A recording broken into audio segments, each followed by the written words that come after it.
désormais ta femme ne sera plus Sarai, elle portera le nom de Sarah. Je la bénirai et je te donnerai d'elle un fils. Elle sera la mère des nations. Mais Seigneur, que va-t-il advenir d'Ismaël? Ismaël sera également béni par moi. Il sera aussi le père de 12 souverains. Et de ces souverains émergeront de grandes nations. Mais je veux instituer mon alliance avec le fils de Sarah. Comment un centenaire peut-il devenir subitement le père d'un enfant? Et comment Sarah pourra-t-elle enfanter à l'âge de 90 ans? Je suis Dieu Tout-Puissant. Il n'est rien qui ne soit en mon pouvoir.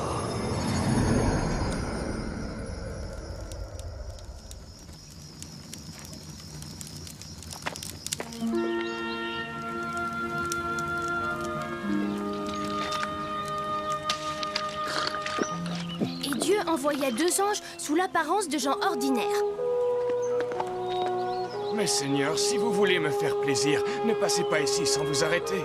Reposez-vous sous ma tente, mangez quelque chose, permettez-moi de vous laver les pieds. Que soit fait ce que tu as dit. Vite, vite, cuis du pain. On a de la visite. Je vais apprêter un tout jeune veau.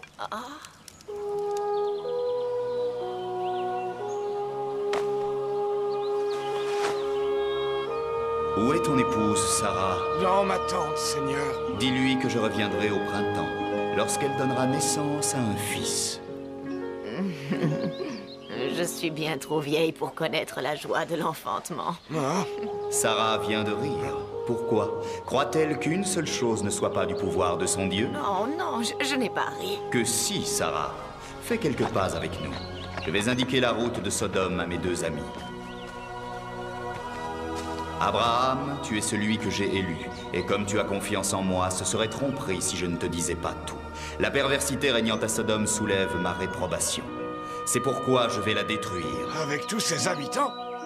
Qu'est-ce qui vous donne le droit de supprimer le bon avec le méchant? Contesterais-tu le bien fondé de mes actes? Je vous fais entière confiance, mais... Les gens de Sodome ont gravement péché et ils doivent en souffrir. Sodome est devenu riche avec les fruits de la terre, mais cette richesse est utilisée à des fins que tout homme convenable réprouve.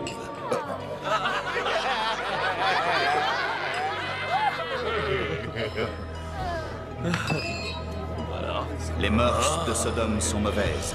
Les gens ne pensent qu'à assouvir leurs vices.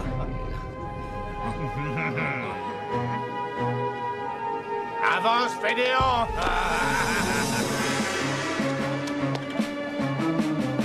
Bien.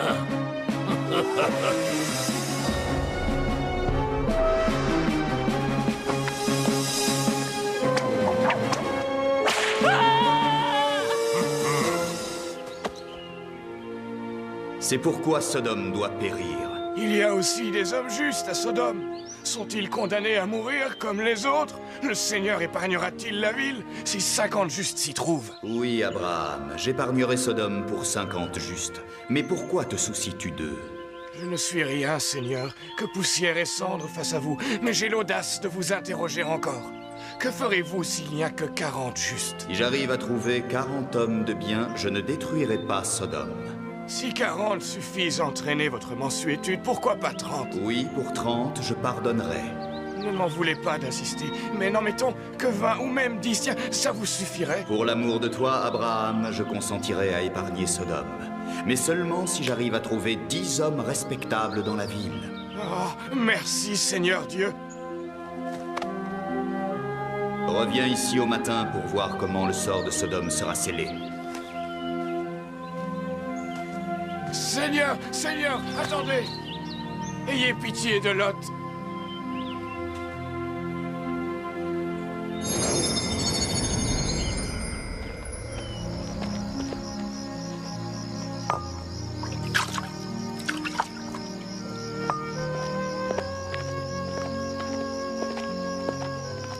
Soyez les bienvenus à Sodome, nobles étrangers. Merci, nous sommes épuisés et tout ce que nous voulons, c'est savoir où est le jardin public.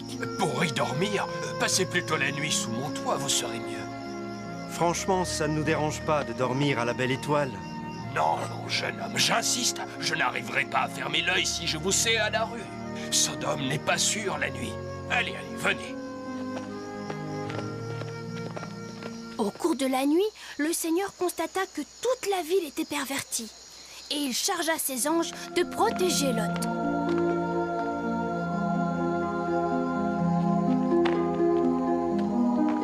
Lot, il faut que tu quittes Sodome, cette nuit. Vous le dites Qu'est-ce que c'est que cette histoire? Tu sais que le mal règne à Sodome et Gomorre. Le Seigneur s'apprête à détruire ces deux villes.